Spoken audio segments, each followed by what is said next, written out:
Welcome to another edition of Sci-Fi Journal. This show is for August 2014. We are at ConnectiCon at the Connecticut Convention Center in Hartford.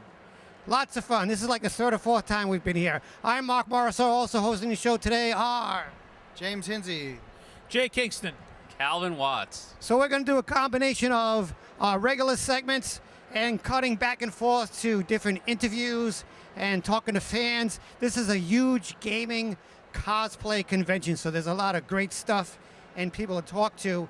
But we're going to start off with kinda sorta movie news with Jay. Take it away, Jay. Okay, hey, I left my notes in my other dress. So, this month, we're going to just go on the fly, and I'm going to say, here's your movie previews for Popcorn Previews for the month of August.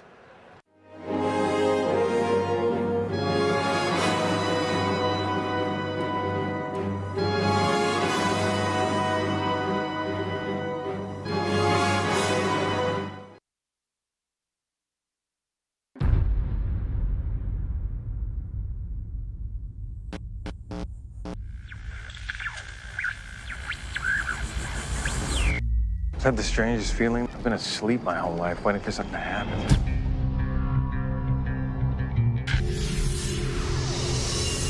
Maybe they're just ordinary dreams. I think I'm being programmed in my sleep. Just because I write science fiction doesn't mean I believe in this stuff. I don't even think flying saucers are real. The Cold War may be over. The secret organization Ramcheck is still committed to undermining our democratic institutions. Only way you get him out of the Oval Office is in a casket. super secret cabal of evil revolutionaries. It's a figment of his imagination. The government declares war on a terrorist organization that doesn't even exist. We're inclined to believe that you staged this break-in yourself.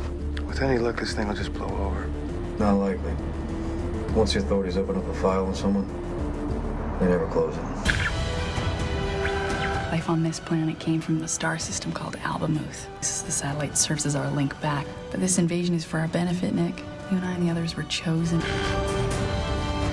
You were the only woman I've ever loved. Then what are you doing? You're having a sexual affair with Miss Ramcheck. Whether I am or not is my business.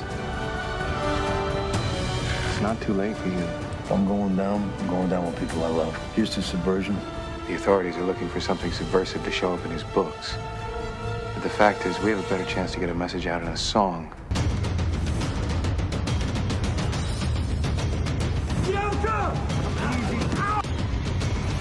When you attack a tyranny, you've got to expect that they're going to fight back.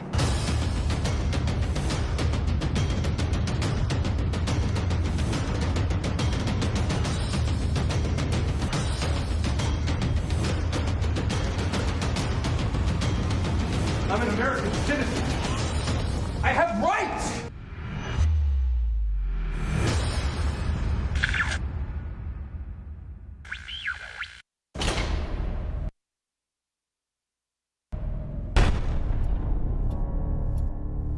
What is this place? Can you tell me your name? I can't remember it.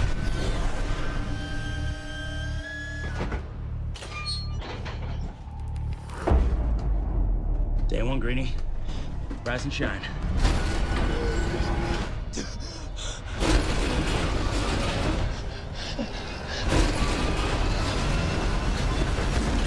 The maze. Every morning when those doors open, the runners look for a way out. And no one has ever survived a night in the maze. Who put us here? We don't know. What's out there? Why are we different? What if we were sent here for a reason? You're not like the others. You're curious. What happens to them? We don't belong here. I think it's time we find out what we're really up against. I need to know that you're gonna follow the rules.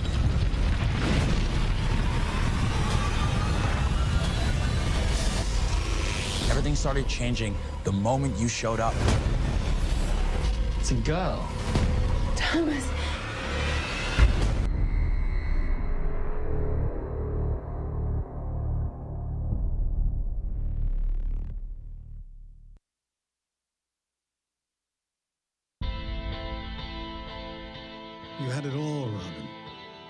Chivalry Queen at 24. And you slammed all the open doors, crushed all the dreams. Then Aaron's condition started going downhill. Eventually, he will be completely blind. This proposal won't be on the table again. Robin Wright for Jeff Green. You were the future Robin. You were Princess Bride. And now I'm in this situation. What situation are you in, Jeff? The situation of offering you the last contract that you'll ever have. We want to scan you. All of you, your body, your face, your emotions, your laughter, your tears. And we want to own this thing called Robin Wright. I have to take care of my son. Robin, things are changing quickly. We're entering a new age. Once we've scanned you, there's no going back. Welcome to the Futurist Congress. So you're here too, huh? You and I are the only ones who survived. Who are all the rest? Characters. They invented it. Are you Robin Wright? Yes, at least I used to be. There is no way I can imagine Aaron in this world. He crossed over 6 months ago. To find Aaron, we have to go on a very long journey. What's on the other side? Truth.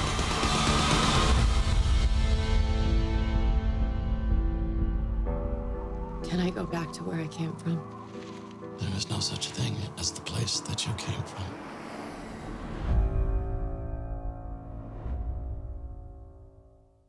So they were pretty good. Those were awesome. Those were good. Awesome. I liked those them. clips. I can't wait to see that. Thanks for I giving can't them wait to to us. see the movies myself. You're welcome. Yeah.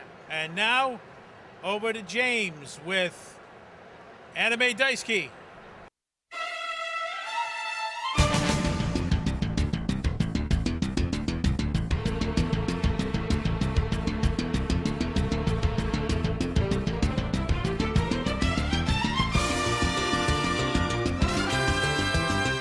Hey, it's James here for Anime Daisuki, and this month at ConnectiCon, I got a bunch of stuff for Anime Daisuki. So the new Sailor Moon anime has been out. The first episode had 2 million hits on the Nico Nico streaming site, plus 250,000 comments. It's also on Crunchyroll and Neon Alley on Hulu. So check it out if you haven't seen the new Sailor Moon Crystal. It's going to be 26 episodes this year. And then Naruto Shippuden Road to Ninja. It's a movie that's going to be in select theaters in August 29th. This 2012 film is the highest grossing of the Naruto franchise, making $18 million US dollars in overall in Japan. Now, this is something you might like. There's a trailer for Studio Ghibli's When Marnie Was There. There's a new film from Studio Ghibli, and the trailer's been airing in Japan. It has a song by American musician Priscilla Ahn called Fine on the Outside. It's directed by, director Hiromasa Yonebayashi, who also did The Secret World of Ariety. And so this is second film for Studio Ghibli. The novel, originally set in Great Britain, is now in a Japanese village on the shores of Hokkaido. It's about a young girl named Anna and another girl named Marnie. They meet and become friends, and they kind of, share their feelings and thoughts and stuff like that with their families. Harmony Gold USA, responsible for Robotech, the old Robotech series, right? Yep. They're working on a thing called Robotech Academy. They're setting up a Kickstarter campaign to raise money. They're looking for like $500,000 so they can make a pilot and a series for this Robotech Academy to try to continue on the story, gain new interest in Robotech in the new generation here in the new millennium. So that's coming out possibly July 2015, 1 year from now. Yep. So that's cool. And as soon as we get some footage or pictures of that, we'll get that on the show. Viz Media has announced that Gargantua of the Virtuous Planet has an English dub cast now. I've seen this anime. It's really cool, very heartwarming, and but even though it's like a mecha type anime too, but I got a great story. So check that out if you haven't yet on Crunchyroll or Neon Alley. American director Gus Van Sant, who did Good Will Hunting and Milk, he's going to be directing the live-action version of Death Note. Right? Okay. They had Shane Black listed there earlier, but it looks like it's been changed to Gus Van Sant. So we'll see how that comes along as they keep working on this live-action Death Note. Now, Pacific Rim. Guillermo del Toro is working with some Japanese animation studios to make a Pacific Rim TV series. And they're still like negotiating and stuff like that, but he wants to do like 13 episodes, help tie in the first movie with the second movie for Pacific Rim. He's trying to do comic books too. Yeah, they did a graphic novel called Year Zero for the beginning of the origins of the Pacific Rim story. So that could be coming out between now and April 2017, which is when we should expect Pacific Rim 2 in 2017. And if you haven't checked out on Cartoon Network, Space Dandy, second season, and Attack on Titan will be coming too. Right now they're playing the first season of Attack on Titan, the dub version on Cartoon Network. But the second season's out. Probably catch it on Crunchyroll. Sword Art Online Season 2 or Story 2, the Gun Gal Online one, it should be online soon this month. And at MomoCon 2014, they announced that Cowboy Bebop is returning to Cartoon Network, and they're going to be having Dragon Ball Z Kai, the new Dragon Ball Z series, on Toonami later this year. And, check out Cartoon Network's or Toonami's Tumblr. They post their news and stuff like that on there. And then I've noticed lately that Dark Horse has had a lot of manga now, too. So, check out some of the things that Dark Horse has. I know Kodansha and Viz Media have a bunch of manga, too, but check out Dark Horse. I think that's pretty cool. All right, so that's it for Anime Daisuki, and we're going to go on to, some interviews and stuff. So take it away.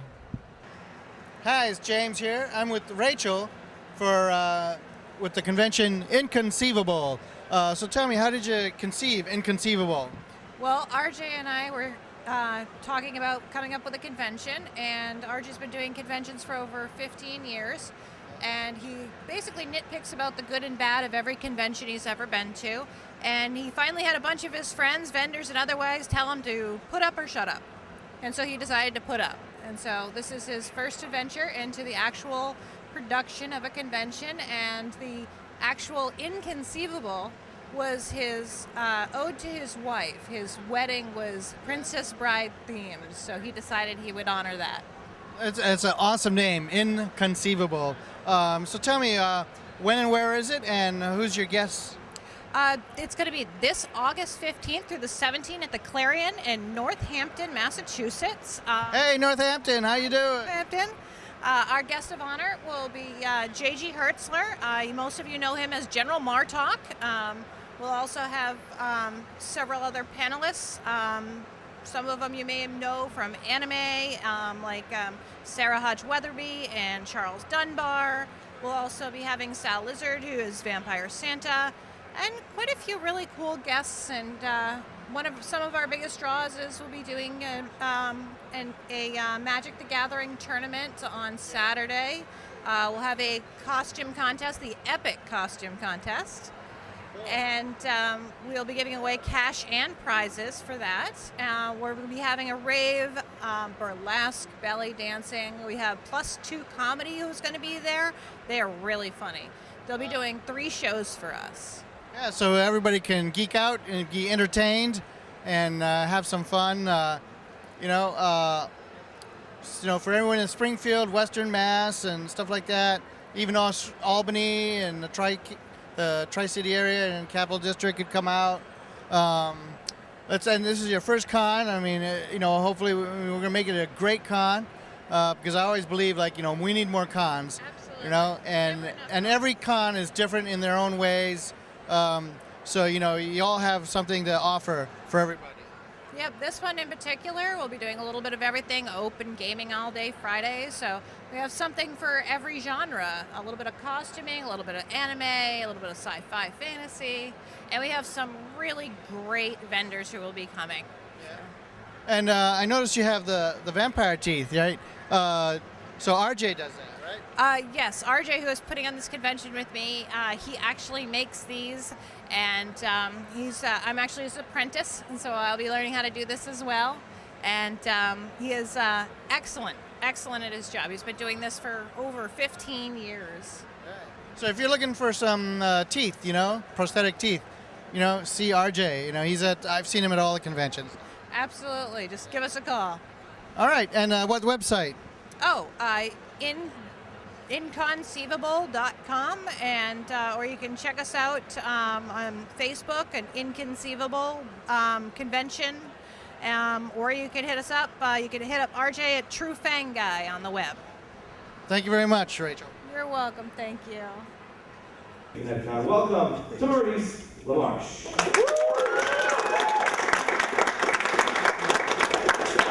Please give a ConnectiCon welcome to Rob Paulsen.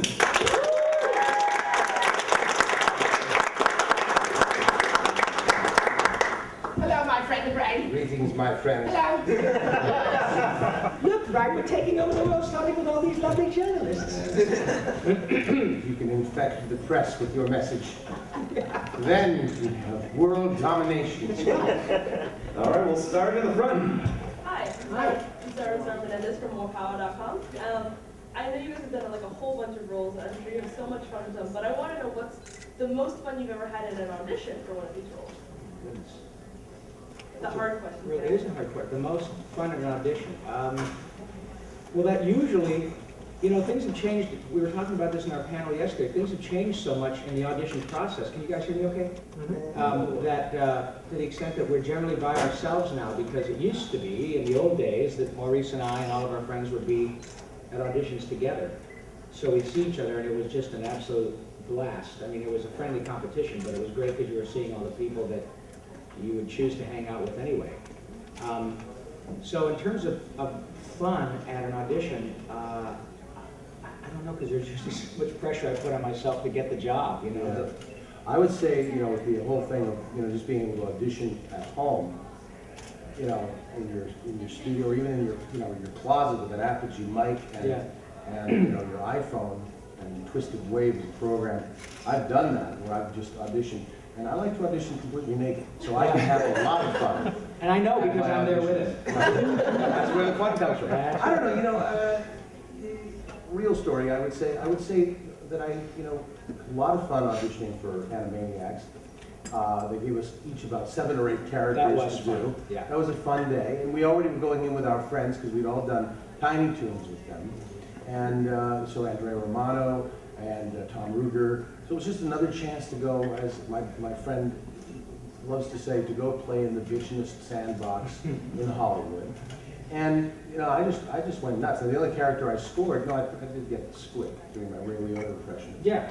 But the only character I scored right away was the Brain. But I had, you know, I took a pass at Yakko. I did this Groucho Marx. Thank God you got the job. And you know, because I take everything literally. If there's a prototype mentioned that's an impression, I just go right to that. I'll give you an exact one. Right. You know, at the audition for Ghostbusters, which was kind of a funny story.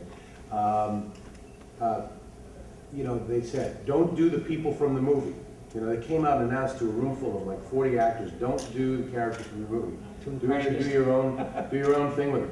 And I got in there, and I'd seen Ghostbusters 5 times, and I just went, I don't have anything except Harold Ramis. Yeah. You know, so I did like as close to a spot on Harold Ramis as I could, and I got the job, and they said, you were the only one we decided, yeah. No, it's not like yourself. And sort of the sad part of the story is Lorenzo Music, who was the voice of Garfield and Carlton the Doorman on Road It back in the 70s, which is still in reruns. He scored the Peter Venkman part, and about halfway through the series, Bill Murray saw the show, we were doing, you know, like 40 episodes. And Bill Murray saw the show and called up Ivan Reitman and said, how come Harold's guy sounds like him and my guy sounds like Garfield? And Lorenzo was out. And they cast Dave Coulier, our good friend, who does a spot-on Bill Murray impression, and he was Venkman for the rest of the series. Yeah. And, you know, I feel like I'm a little responsible for that. Because I love Lorenzo. I just think he's a marvelous person and talented player. And anyway, so the other two guys who were there, speaking of them not wanting, they so didn't want to go with the movie version. Ernie Hudson and Arsenio Hall were the two guys that were in the room auditioning for Ghostbusters for the Winston Zeddemore part. Ernie Hudson from the movie, who played Winston in the movie, was auditioning to play his part in the cartoon show. And I looked over at Arsenio, and we knew each other from stand-up at the Comedy Store, and Arsenio just mouthed the words, "What am I doing?" And I just went, just go with it. And guess who got the game? Arsenio got the job. It was astounding. But, you know, Arsenio did a fantastic job, don't get me wrong, but I mean, when you're the guy from the movie, so thank God, I think Ernie's going to be in the movie. So. He is, yeah. And he's always been a gentleman. I see him at cons, and he's always a great gentleman, and you know, there's no bitterness about not doing the cartoon show. Anyway, long story, too late to make it short. Hi, Keiko from Cosplayer NYC. I want to just say to both of you, thank you for narrating my whole childhood. Oh, bless you. 21 years of my life. Thank you. That's very sweet. Question is, out of your extensive work that you guys done, what would be your favorite character to voice in it? For me, it's the brain. Yeah. I mean, I love Futurama. Don't get me wrong; it's a very, very close second. And the dozen or so regular characters I play, they're all near and dear to my heart. Did you hear what he just said? The dozen or so characters. I have a dozen recurring or regular characters on Futurama. That's what they hired me for. I'm not any of the main guys, but I'm in the periphery of them. But I do a dozen others. So, actually I've done 70. There was somebody with, I assume, you know, on the spectrum and hyper-focused. On the spectrum. Created a website counting all of our characters on the show. Went through the entire series, counted all of our characters. Apparently including one-offs, recurrings, and regulars. I've done 72. And Tress McNeil has done 75. She's actually got the most characters. I have the second most characters. Who's on the spectrum again? Well, apparently, we're going over the list and double checking everything. But anyway, I may be on the spectrum actually. Yeah, it works. Possibly. Hey, all of us, thank God. That's why I have 17 of this shirt. People think I never change my clothes. I actually have literally 17 of this shirt in various colors, and it's all I wear during the week or when I'm, you know, because they're silent. This shirt is completely silent. There's no mic noise. Okay, I might just be on. Okay, I'm building your case that I'm on the spectrum. You should be on the spectrum, so don't do whatever yourself. Anyway, for me, the brain, because I got to work with this guy, and we, you know, there was a chemistry to those two characters. And when you spend 6 to 7 years playing two guys who are essentially, you know, have a love and irritation relationship with each other. You know, the relationship becomes very rich, you know? And so for me, the brain, even though Futurama has, as he said, brought me 2 Emmys and a nomination, I just love the brain. I just love that guy, because he's all of us. Even though he's a genetically altered, mutated lab mouse bent on taking over the world, he's all of us, because we all have some struggle that when life knocks us down, as it does to Brain in every episode, he still dusts himself off. Pinky asks him, well, eat that, Brain, what are we going to do tonight? Same thing we do every night, Pinky. Try to take over the world. That's a message to everybody. It's like, don't give up. Don't give up. Even if you think your dream is, you know, unattainable, dust yourself off and just start the day again.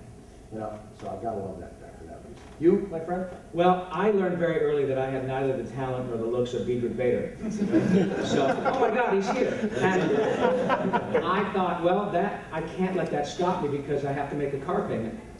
So I was lucky enough to, probably the same with Maurice. I've had an embarrassment of riches, and it's gosh, Turtles and Animaniacs and all that. Probably a Pinky as well, because that meant a lot to me personally, and you know, all the awards and all of that.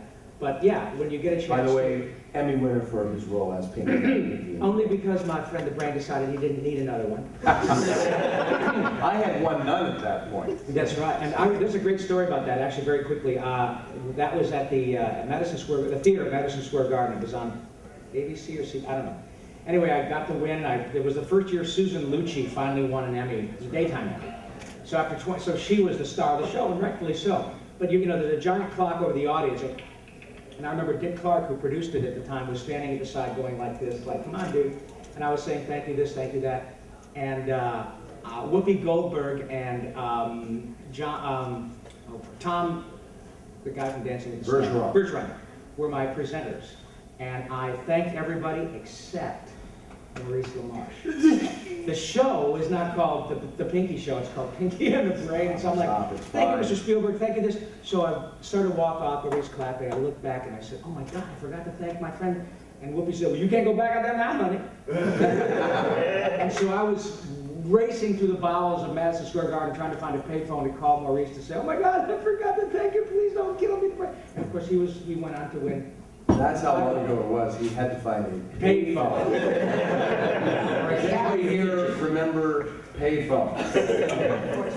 But so yeah, I mean, it's a toss-up, like Mo said. Everything is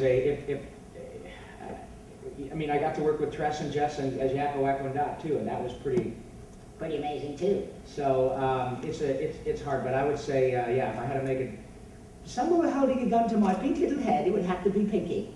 Yes. You know. Said the right. Thank you, sweetie. Not get boxed tonight. And unfortunately, we're going to have to press on. So let's. Oh, I hear what you said there. I've been holding that one for a while. So let's thank these guys for responding.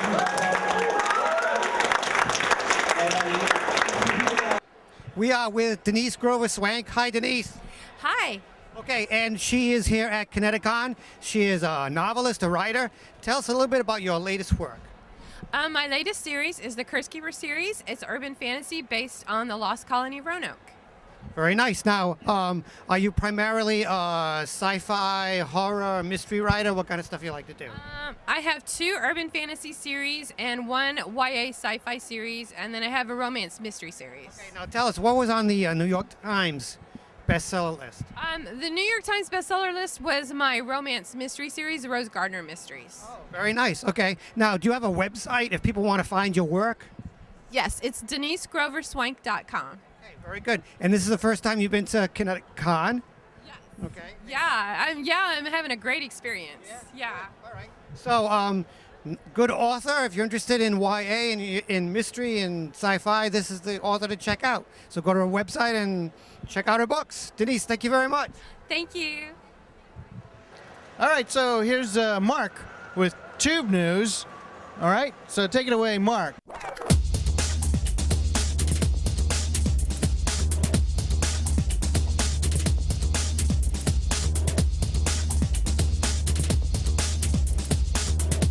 Thank you. We're mixing up the order this month. Fine with me. But that's all right, because it makes it more fun. Do I get to throw my script when I'm done, too? Okay, here we go. Rest in peace to C.J. Henderson, a comic book writer and novelist. He lost his battle with cancer on July 4th of 2014. We've interviewed him before for Sci-Fi Journal.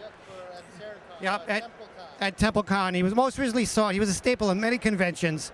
Most recently, we saw him in this past February at TempleCon. And he's going to be missed. He wrote a lot of nice stuff. He was the greatest guy. So, the Fox series Gotham, talking about that early series with Batman and all those guys. It's going to air its first episode on Monday, September 22nd of 2014, and there are 13 episodes total for the particular series. Orphan Black has been renewed by BBC America for 10 episodes for season 3 in the spring of 2015. Tatiana Maslany did not get a nomination for an Emmy, which really sucks because she deserved one. In fact, there are some fans that are thinking of starting a Kickstarter campaign to raise enough money to buy her own award, which is it's a nice gesture, but you know. Fans can buy a star on the Hollywood Boulevard. Yeah. So anyway, she got passed over. Maybe for season 3 she'll get something. We don't know. Okay. But anyways, that's coming back, Orphan Black, in spring of 2015. The CW's Arrow has cast Superman Returns and Daniel Shaw and Chuck, the actor Brandon Routh. He's going to be in a recurring role as Ray Palmer, aka the Atom. Awesome. So they're casting the Atom in Arrow. Arrow returns October 8th, 2014 at 8 p.m. So supposedly this character has taken over Oliver's industry. He takes over the company. And he's got some super secret lab that he starts up with all this funding. And hopefully we'll see if the Atom gets to make an appearance on the Arrow, which is kind of neat. I think that's DC's way of getting a jump on the Ant-Man movie that Marvel's been trying to put together for this time. And then last but not least, and most importantly, in August, Doctor Who returns for season 8. Begins season 8 on August 23rd, 2014 on BBC America with the new Doctor, Peter Capaldi.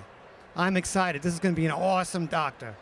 Yeah, it's going to be like all the other Doctors on steroids. This guy. Another angry Doctor. Yep, another angry. This Doctor is like totally nuts. So it'll be a lot of fun. Okay. All right, and that's all I have this month for Toob News. Let's take it away. Wait, I got to do this. Let's take it away to the wonderful world of gaming and DVDs with Game Over. Take it away, Calvin.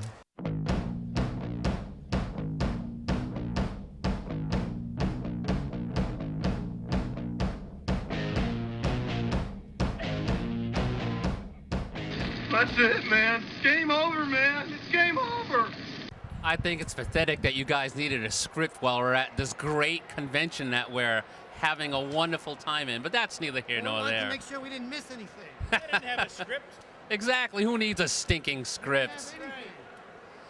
So, as we are taping, this is the August show, so it's the calm before the storm, so to speak, and we're getting ready to go into the holiday season. So there isn't really any news as of now on the home videos front, so we're going to skip right into gaming. And starting off with which is probably going to be the game of the year, Destiny. It is on track for its early September release, and I was fortunate enough to get into the beta for the Xbox One, which it has started at the end of June. So I'll give you a better idea next month as to what I thought, likes, dislikes. From all indications, it's going to be a surefire hit, and I'm very much looking forward to playing it. What platforms is that on? Next gen, Xbox One, PlayStation 4. I believe there's a PC version as well. So definitely looking forward to playing that. Also a game that has gotten a lot of buzz and pretty much has erased the stigma that Aliens Colonel Marines had is the upcoming Alien Isolation game. We have talked about it a couple of months ago. Now it's set 15 years after the events of the original Alien, and by all accounts, it looks like a very creepy, surreal survival horror game. They just announced some pre-order DLC that you'll be able to get when you pre-order the game. One that you'll be able to get wherever you pre-order, the other one is exclusive to one particular company. But Sega has stated that the DLC will be available to everybody, the pre-order stuff, at a later date. And I bring this up because the DLC is going to be with what's left of the Nostromo crew. So one of the DLC stories is going to be after, if I remember correctly, Brett dies, and you'll get the chance to take the role of either Parker or Captain Dallas. And then the other one, the one that is temporary exclusive, excuse me, you'll get to go into iconic character Ellen Ripley's head as she's trying to escape the Nostromo as it's getting ready to blow up. All accounts, this looks like fun, and I will, along with my friends here, will be right on top of this game, and we'll give you more info as it comes. Now, it wouldn't be game over if we weren't going to talk about pinball, and this month is no exception. You guys should know by now how much I have been touting pinball in the pinball arcade, and especially this year and this month, we have some really big killer news for you. You can keep up to the minute by going to pinballarcade.com, or if you want to have a discussion, pinballarcadefans.com. Somehow, and I'm still kind of surprised they did this, they were finally able to negotiate all of the rights to get the licenses for the most iconic and best-selling pinball machine of all time, the Addams Family. So there's going to be a story in itself as to how they were able to get Raul Julia's estate to agree to do it. But it's not going to be cheap. They're going to have a Kickstarter for it. It's going to start sometime this summer. So probably as you're watching this, it could be ongoing. So you could check out Kickstarter.com. It's going to be expensive, but it'll be worth it. Addams Family is one of the best pinball machines of all time. For like specific donations or whatever you can afford? Yeah. It'll be like any other Kickstarter. It'll be like reward tiers, you know, for how much you can pledge, and usually it involves, you know, at least a copy of the game. And they've done some really innovative stuff in the past. Like there was one tier that you could get to tour Farsight Studios out in California, get a look at the upcoming stuff. There's another one where you could be like a beta tester for like upcoming games. So I'm sure they'll have some innovative stuff going on there. Last, but certainly not least, we took a quick trip out to Woonsocket. Well, kind of out there. It's North Smithfield technically, but a little place called Spring Lake. I know where Woonsocket is. Where is it? It's in northern Rhode Island, because I was born and raised in Woonsocket, Rhode Island. Burrville, North Smithfield. It's in a little tiny place, but anyways. They're kind of like the rednecks of Rhode Island. The place is called Spring Lake, and I bring this up is because we are so lucky in the smallest state or the biggest little state in the union to have one of the oldest, if not the oldest, still operating, even though it's seasonal, Penny Arcade. And at Spring Lake, there's a nice little beach out there where you can take the family and stuff, and they have an arcade right on the beach. Has a mix of redemption games, some video games, newer stuff, and some really old electromechanical games, and some pinball, including a pinball machine that dates back to the 1930s. That game's even older than me. Bryce, there are games older than like all of us almost well, maybe not put together, because you guys are all old farts. I'm still a young one here. But anyways, that was a lot of fun, wasn't it? Anyways, that's all I got. So, back to Mark. Mark. Yes. Oh, okay. What are we going to do? We're going to take a look at some more footage from ConnectiCon. All right, let's take a look. So if this looks a little bit different to you, ConnectiCon has expanded so much this year that we are actually over at the Hilton on the other side of the city. This is where they moved video gaming, I believe the tabletop gaming, and also the screening room. So we are in the main console tournament room. So there's a lot of stuff going on right now. Looking around, you got people playing Halo 4, Need for Speed. I see a Mario Kart 8 game going on. There's a couple behind us. Actually behind the camera, they're playing Label Model Superheroes. They got a really cool rock band set up in the corner where they got the ion drum set.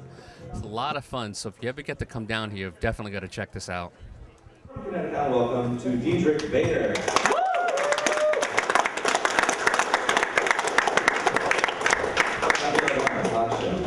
Yeah.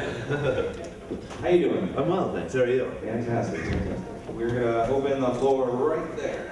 Hi, Joe Cirillo, GameXS.net. How did you find the voice for Batman? Like, what got you to do that particular voice? Well, I think Kevin kind of nailed it, and so I was doing a really poor impression of Kevin. Pretty much what I was doing. But also, I tried to toss in some of the inflections of Adam with Shatner in there too. My whole thing about Batman was that he was kind of the setup man for the other jokes, you know, because like Aquaman and that kind of thing. He was there for irony. Yeah, I mean, the voice has to be masculine and strong, and I mean, it was interesting to me because I've been comedic relief for so long in my career to be the lead. Because there's only so funny you're allowed to be. Otherwise, the show kind of falls apart. The narrative has to move forward. Someone has to believe what you're doing. And with the outrageous characters that I was paired with, you know, I needed to be the straight guy. It was a very interesting process. You've done some amazing work with Mike Judge, both voice work on things like King of the Hill, The Good Family, and then also Office Space and live action too. How did you first meet him, and how did that process begin? That you began that relationship with him? Well, I did an audition for Office Space, and I went in right after Owen Wilson. And I remember him walking out, and I was like, oh, that's the guy from Bottle Rocket. Then I walked in, and I started doing it, and I hadn't really nailed what I was going to do with the character yet. When I was rehearsing him outside of the building, because you don't get much time with sides in Hollywood. That's one thing that people don't really get, is that the development process in a television show can take 9 months, a movie can take 5 years to be greenlit, but the actor is given between an hour and 2 hours to come up with a character. So I was doing Lawrence as kind of like this stoner hippie dude before I walked in and saw Owen Wilson walk out of the door. So I was like, oh, I was doing Owen Wilson. I better come up with another character by the time I walk in. So Lawrence was this guy who repaired our air conditioner in Virginia. And I just had this flash of this guy, and also of the Allman Brothers and Sisters album. On the inside, when you open it up and they're all standing around that porch, I was like, I want a guy that would belong there.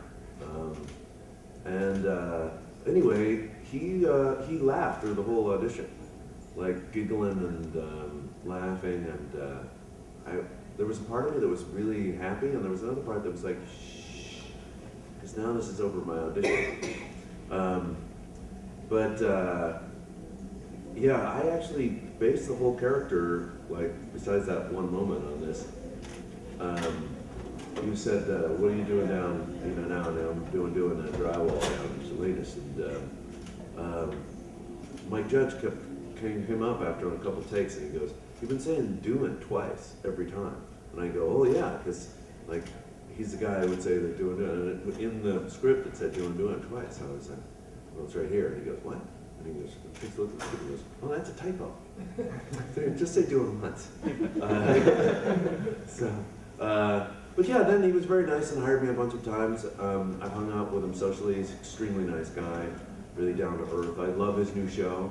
I think it's very funny and very distinctive, and it's really cool. My wife and I really like it. It's I think a laugh out loud type comedy, and I don't know, I'm a big fan. I mean, when I walked on the set of Ron's apartment, and it was so generic, could be the Oakwood Apartments in Los Angeles. It's well, maybe that's more of a corporate chain than I know, but it's as anonymous as it can possibly get. I was like, oh, this is gonna be good. Then when I'm going rattling on and on, but then when I couldn't make the screening of the movie because I was shooting the Drew Carey show that night, and they did it on Tuesday night for some reason, and so I couldn't make it, and so I went opening weekend with my wife, and there was literally no one in the theater, and it was one of the lowest points in my career, sitting there and realizing that this movie that I loved was a bomb. And I didn't see the movie for 10 years because that moment was so, because I thought, I don't know what I'm doing in Hollywood, because this is the only movie I've ever done that I like, and nobody likes it. And I thought, well, what am I doing here? I should go do something else. Seriously. I had that moment. I was like, well, I'm obligated to do the Drew Carey show now. And I did enjoy doing it, but I was like, I'm leaving Hollywood. Because I don't get it. I just don't get people's taste, obviously. And then it started building, and I remember my wife and I were driving downtown, and these two guys in tats and a really cool pickup truck pulled up next to us, and they nudged each other or whatever, and they're like, this is 3 years after the movie. And like, hey, what'd you do with $1 million? And I was like, what? And they go, what'd you do with $1 million? 2 chicks at the same time, man. And they're like, yo, all right. And then it just started taking up its own steam.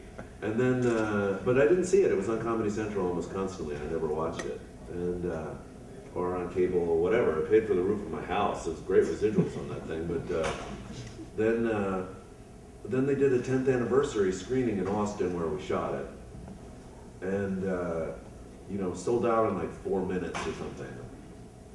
It was like going to the Rocky Horror Picture Show. Everybody knew every line, and there was just waves of laughter crashing into the screen and bouncing back.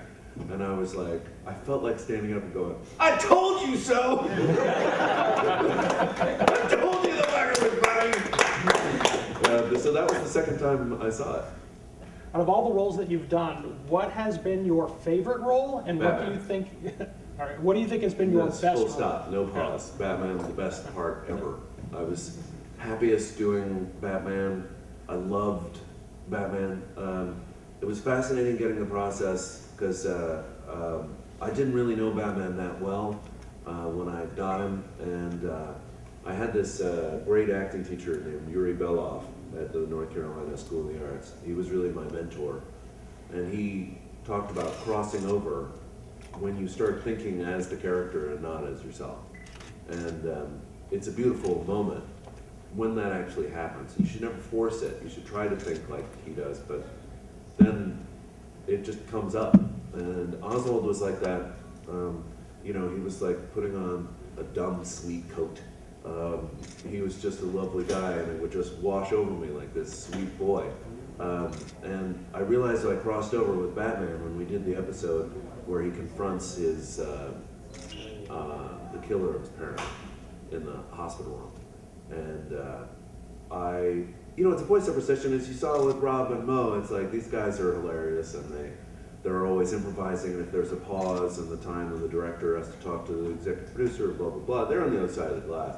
So you got these guys who are just like wind-up toys for comedy and voices, and they try to make each other laugh, and it's really fun to have, now the whole people doing this, and you know, oh, that's lovely. And evidently everybody's doing British accents. But during the session, so we're doing it, and the scene when he confronts the killer, I'm crying. I'm literally like tears pouring down my face because this meant so much to little Bruce that he's able to confront. I'm going to talk about a backstory. It's the greatest backstory that you could possibly ask for. It's just the greatest. And I loved being able to set the tone of a recording session, and you know, having it be professional but fun and relaxed and easy.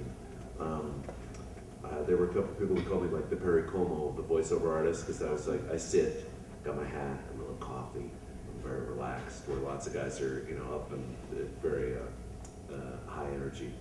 But yeah, I mean, Batman was probably was definitely my favorite part. I was wondering if you, I know you voiced the video game, but I wonder if you had played the game or if you've read any of the tie-in comics that are produced for Brave and Bold. This will probably get me killed later today, but I don't play video games. I don't. Yeah, I know, it's intense. My son is just like he's shocked, and I have friends that will like play it and go, "Come on, play it." And I'm like, I don't even know how to roll. I don't know. I haven't watched my son do it, and so that was kind of fun to watch. Yeah, you know, it looks good, and it was fun doing it, and my son seems to really enjoy it. And it's cool. It was cool to do Batman again and to have everybody in and do all of that. And the plot was pretty good. But boy, is doing a video game a lot of work. It's because you have like this splintering of reality where you have to play a scene with all of the different ways that it could possibly go, and as a kind of intellectual and acting exercise, it's interesting for, let's say, the first 45 minutes. And then you're like, oh, geez, I'm still here. Because, you know, we do Batman as a radio play, so it's like, you're done after a pretty short period of time. But a video game is like endless. Because it could go this way, or it could go that way, and then you feel this way or that way, and then blah, blah, blah. Does that answer your question? Well, I also want to know about the tie-in comics that DC put out for the show. Oh, yeah, the tie-in comics was super cool. Well, we had nothing to do with James Tucker. Drew the first cover of the first one, and he gave me one of those and signed it. And for my son, who's like a total comic book, like he was like, oh, you know. He also got the first action figure, you know, and he loves these cons. He's totally into it. He went as like Moon Knight one year and Roy Chagul and a bunch of, he reads the encyclopedias of Marvel and DC, and he just loves this whole world. It's one of the reasons I like to stay in it, so something to talk about with him.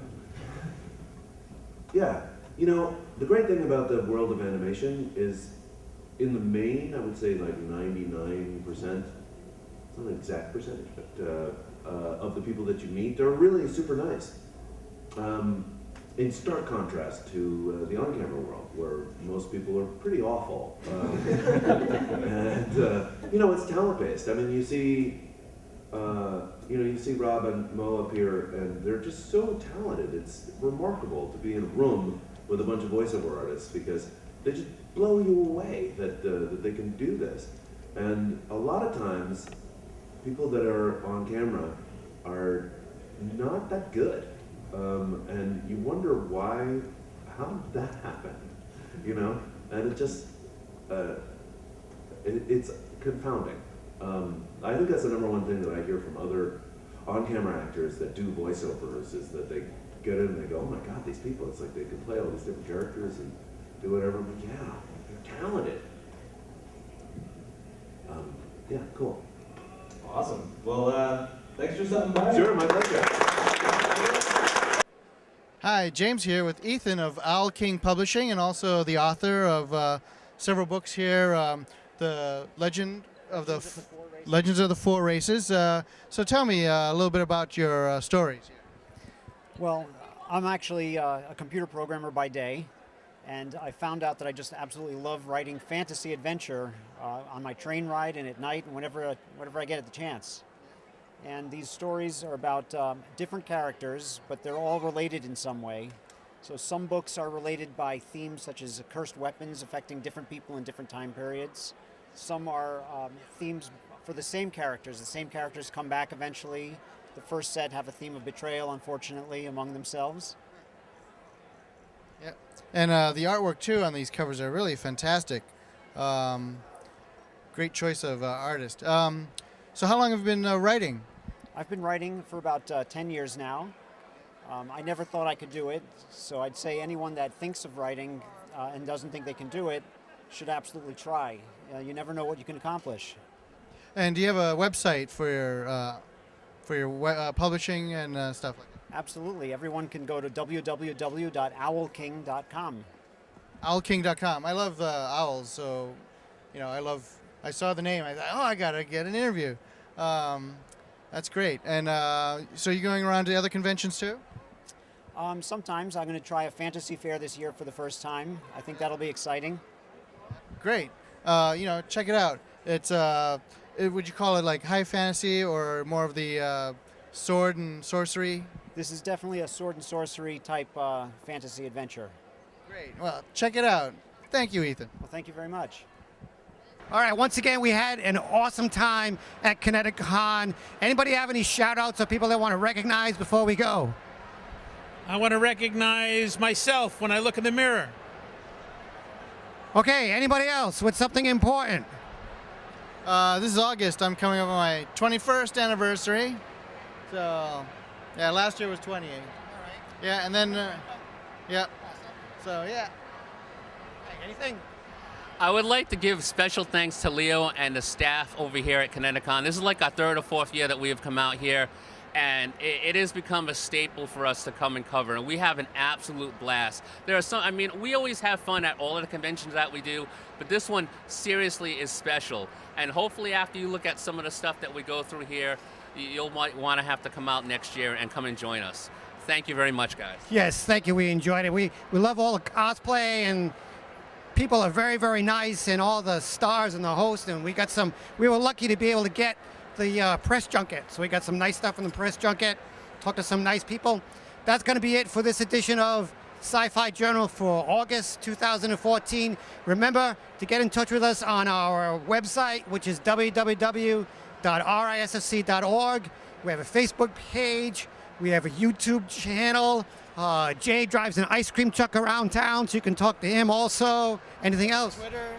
We have Twitter, and we also have a Twitter for Sci-Fi Journal, too. So it's Sci-Fi Journal, no spaces, and RISFC, R-I-S-F-C, at both of those. So send us a Twitter sometime, and we'll get back to you. All right. Thank you very much for watching, and we will see you in September.